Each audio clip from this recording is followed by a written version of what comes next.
Are you autistic or just an introvert? At first glance, lots of traits of introversion and autism seem to overlap, like tending to prefer your own company, not being very social, perhaps a tendency to do your own thing and spend lots of time alone, away from the world. So in this video, I'll share 5 questions that you can ask yourself to help you figure out if you're autistic or an introvert, or maybe both.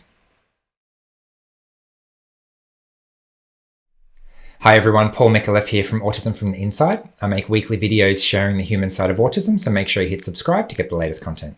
So according to the theory, we're all somewhere on the scale from extreme introversion to extreme extroversion. Of course, real life is more complicated than that, and we probably have some traits of both. But either way, we can expect a very large percentage of the population, probably of the order of 50%, to identify as an introvert. Conversely, we know that less than 5% of the population are autistic. So clearly there are a lot of introverts out there who are not autistic.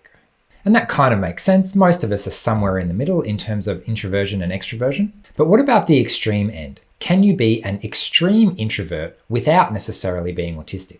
It's probably worth mentioning that since autism is a neurological difference, then if you're an extreme anything compared to the majority of the population, then that's already potentially an indication that you might be autistic. But we know that introverts are not necessarily autistic. And in fact, there are lots of autistic extroverts as well. So how can we tell the difference between extreme introversion and autism?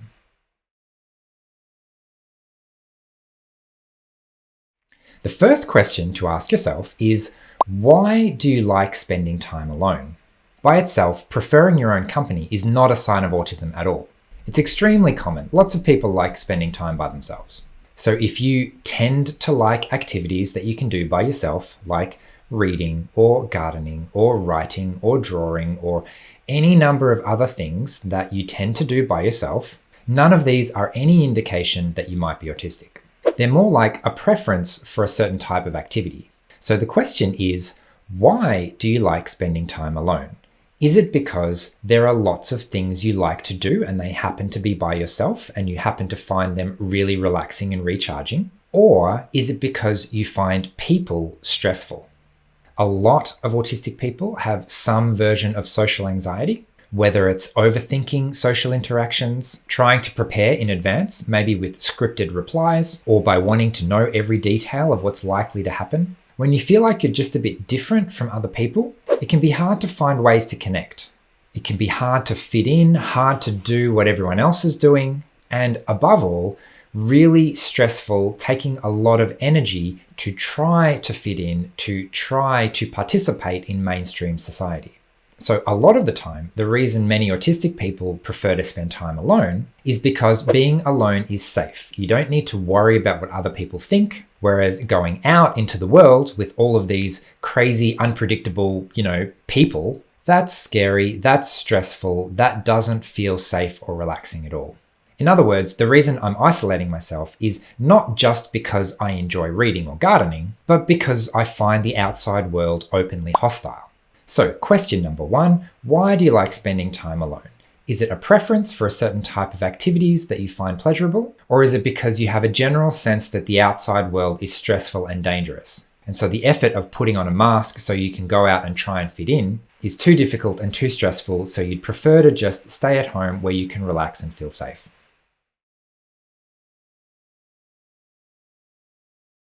Question number 2 is, how much effort do you have to put in to maintain your relationships? The introverted stereotype is someone who doesn't have that many friends, but is probably fairly close with the 1 or 2 friends they have. You probably have a handful of long-term relationships, maybe in your family, for example, and you're probably not that interested in just going out and meeting people for the sake of meeting people.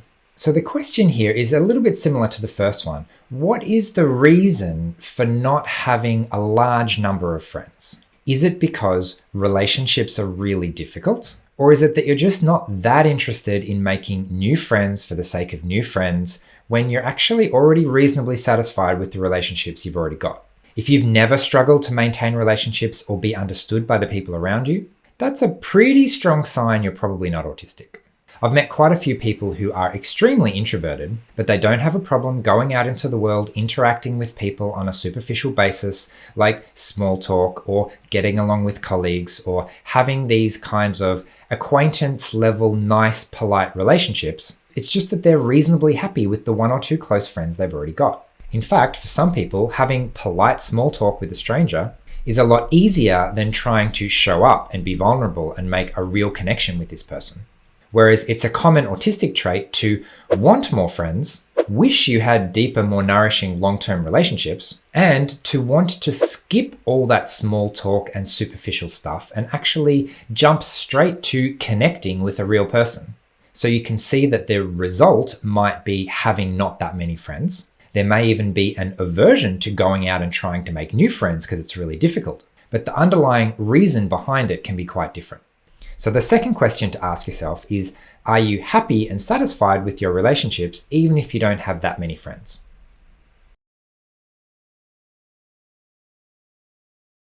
The third question to ask yourself to help figure out if you're autistic or just introverted is around your sensory profile. Do you have an atypical sensory profile? Or are you more or less happy with most environments most of the time?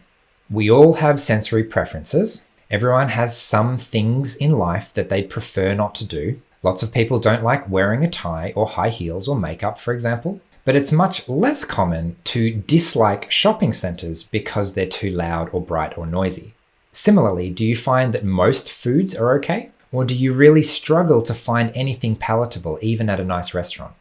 For a lot of autistic people, one of the reasons that we often isolate is because when I can control my own environment, I can make sure that I'm okay.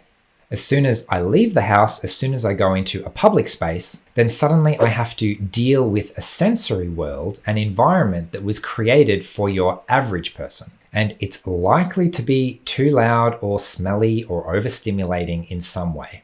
So if your sensory and environment preferences don't fall too far out of the norm of what people would expect, that's a fairly strong sign that you might not be autistic. Having some degree of sensory sensitivity or maybe insensitivity that gets in the way of everyday life, especially when you're trying to be out in a public space that was designed for your average person, is an extremely common autistic trait. I'm not sure I know an autistic person who doesn't have some degree of significant challenge with a sensory issue. So, question number 3, do you have atypical sensory preferences? So, question number 4, do you find it difficult to regulate your emotions? Or do you feel mostly okay most of the time, especially when you're by yourself? Most autistic people will have some degree of challenge around regulating our own emotions. Now, if I have strategies that are working for me, then I may not necessarily perceive it as a challenge. For example, instead of saying, oh, I have an issue regulating my focus and attention and energy, instead, I'll just say, oh, I just need to have a pen in my hand at all times. It's just really helpful for me to, pay attention and things like that. So stimming, for example, is an incredibly common, even if there are lots and lots of different ways to stim, trying to regulate our own emotions and focus and attention through some kind of physical activity is extremely common. Emotional dysregulation is also a common side effect of having extreme sensory hyperreactivity. If I have to push myself through staying in a sensory unfriendly environment, like a shopping center, then I will build up all of this energy and tension in my body that I then need to regulate at a later time. This is one of the reasons why a lot of people describe autism as playing life on hard mode, because it costs a lot in terms of strategies and emotional regulation just to go to the supermarket and come home. And again, this is one of the reasons that a lot of us tend to spend a lot of time at home and isolate ourselves from the world. Because the environment at home, the strategies that I can employ at home by myself are much more comfortable, much more pleasant than trying to get by in the outside world. So if you enjoy your time at home by yourself, you don't often get emotionally unregulated, you can go out into the world and participate in society relatively easily as much as you want or as much as you need, and coming home to spend time by yourself is a nice little treat, like watching your favorite TV series or having a really good night's sleep, then maybe you're not autistic, because a more common autistic experience is feeling as though the outside world is quite hostile, and that to stay out in it requires a lot of energy to push through, and coming home isn't just nice, it's the safe place. You've finally made it to safety. Finally relax, finally let your guard down, and desperately try and recharge and build up your energy again so that you can go out and face that big dangerous world tomorrow. This is why autistic burnout is so common, because if life is on hard mode, then even the everyday things can take a lot of energy. Whereas if you're introverted and not autistic, then chances are, so long as you get enough downtime, enough time alone to recharge, then going out and interacting with the world is probably going to be fine for you. So question number 4, does it feel like a constant battle to stay emotionally regulated, or are you mostly okay most of the time in most situations?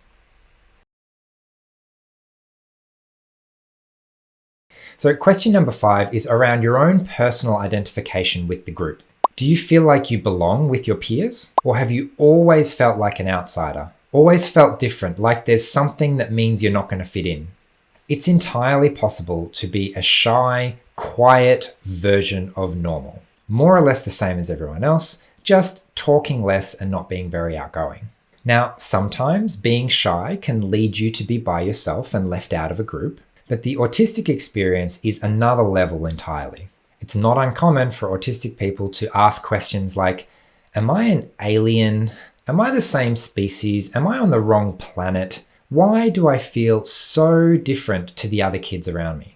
Being included at all often requires a lot of effort to try and fit in. It's not just a matter of being more outgoing or reaching out for connection. We've probably tried both of those things and ended up with rejection every time.